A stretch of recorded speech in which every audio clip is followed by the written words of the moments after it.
Hello friends, Radhe Radhe, good morning. आज मैं एक छोटी सी कहानी शेयर करूंगी, चालाक महिला और जादुई चूहा। सीतापुर गांव के पास एक घना जंगल पड़ता था। गांव की औरतें अक्सर जंगल में जाकर लकड़ियां काट कर लाया करती थी। उसी गांव में मंगू नाम का एक किसान रहता था। मंगू की दो बीवियां थी जो आपस में बहुत ज़्यादा लड़ा करती थी।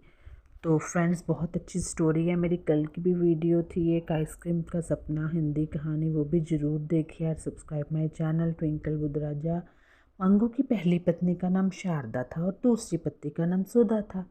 एक दिन की बात है, जब मंगू की पहली पत्नी शारदा लकड़ियाँ लेने जंगल गई तो शारदा ने देखा कि एक छोटा सा चूहा पिंजरे में कैद था। जो चूहा पिंजरे में कैद था वो बहुत उदास था। और जब शारदा उसके नज़दीक आई तो चूहे ने उसे आवाज़ लगाई और मदद मांगी। शारदा एकदम से डर गई और चूहे से पीछे हो गई। फिर चूहे ने उसे कहा, अगर तुम मुझे इससे आज़ाद कर दोगी मैं तुम्हें 3 वरदान दूंगा। तो शारदा बहुत खुश हो गई। उसके तो हाथों मानो कोई सोना चांदी हाथ लग गए हों। चारों तरफ उसकी चांदी चांदी हो गई। शारदा ने पहली बार चूहे को बोलते हुए सुना था और वह उस चूहे से डर भी नहीं रही थी। डर के मारे चूहे ने फिर उसे कहा, मुझसे डरो नहीं, मैं तुम्हें कुछ नहीं करूँगा। मैं एक जादुई चूहा हूँ।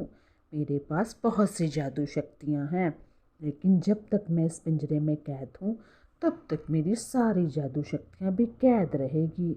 शारदा चुपचाप चूहे की बातें सुन रही थी और मन ही मन विश्वास भी नहीं कर रही थी, लेकिन शारदा बहुत चालाक तो थी। 3 वरदान का नाम सुनते ही उसके मन में लालच आ गया था। उसने चूहे को पिंजरे से आज़ाद कर दिया। जैसा ही चूहा आज़ाद हुआ उसकी सारी जादुई शक्ति भी वापस आ गई। चूहे ने शारदा को धन्यवाद किया और कहा, क्या चाहिए तुम्हें, मांगो अपने 3 वरदान। जैसे ही शारदा ने अपने 3 वरदान मांगना शुरू किया, चूहे को समझ आ गया कि यह एक लालची औरत है जिसे सिर्फ खुद के लिए ही सब कुछ चाहिए। अब जिसके पास जादू शक्ति होगी तो उसको तो दूसरे के मन की बात समझ ही आ जाएगी ना। चूहा भी बहुत बुद्धिमान था। उसने शारदा को कहा, मैं तुम्हें ये 3 वरदान तो दूंगा, लेकिन मेरी एक शर्त है। जो भी तुम मांगोगी तुम्हारी पड़ोसन को उससे दुगना मिलेगा। लालची शारदा चुप होकर कुछ सोचने लगी, फिर बोली, ठीक है, मुझे तुम्हारी शर्त मंजूर है। शारदा ने अपना पहला वरदान मांगा कि मैं संसार की सबसे अमीर स्त्री बनना चाहती हूँ। चूहे ने उसे कहा, क्या तुम्हें पता है कि ये वरदान तुम्हारी पड़ोसन को भी संसार की सबसे अमीर स्त्री बना देगा। शारदा बोली, कोई बात नहीं, क्योंकि वह मेरी सौतन है और मुझसे डरती भी है। जो भी उसको मिलेगा वो सब मेरा ही होगा। ये सुनते ही चूहे ने कहा, तथास्तु। अब चूहा और क्या करता। शारदा को लगता था कि अपनी चालाकी के बल पे वह वरदान अपने लिए भी मांग लेगी और सामने वालों के नीचा भी दिखाएगी, लेकिन नियति को तो कुछ और ही था। शारदा ने अपने दूसरे वरदान में उसने कहा कि मेरा एक बड़ा सा सुंदर महल है। चूहे ने कहा, तुम्हें याद है ना, तुम्हारी सौतन को तुमसे दुगना मिलेगा। महिला ने शारदा ने हंसते हुए कहा, मुझे याद है। उसके 2 महल होंगे तो कोई बात नहीं, वो सब कुछ मेरा ही होगा। तो चूहे ने कहा, तथास्तु। जब चूहे ने अंतिम वरदान के लिए कहा, शारदा सोचने लगी। शारदा बहुत चालाक थी। वह कभी नहीं चाहती थी कि उसकी सौतन उससे अमीर हो जाए। उसने अपने मन में सोचा कि मैंने जो भी मांगा है उसका दुगना उसकी सौतन को मिला है। तो उसने अपने लिए एक हल्का सा हार्ट अटैक, दिल का दौरा मांगा। अब भाई, जो उसने बोला था चूहे ने कि जो तू मांगेगी तो तेरी सौतन को भी उससे दुगना मिला कर, तो बस क्या था फिर। उसकी जो सौतन थी उसके मन में यही था कि हार्ट अटैक भी उसकी सौतन को दुगना है, जिससे उसकी सौतन मर जाएगी। चूहा भी समझदार था, उसने साथ ही कहा, तथास्तु। अपने 3 वरदान पाकर जब शारदा अपने घर पहुंची तो उसने देखा कि उसकी झोंपड़ी की जगह एक सुंदर महल है। साथ ही उसकी सौतन के भी 2 सुंदर महल है। वो ये सब देखकर बहुत प्रसन्न हुई।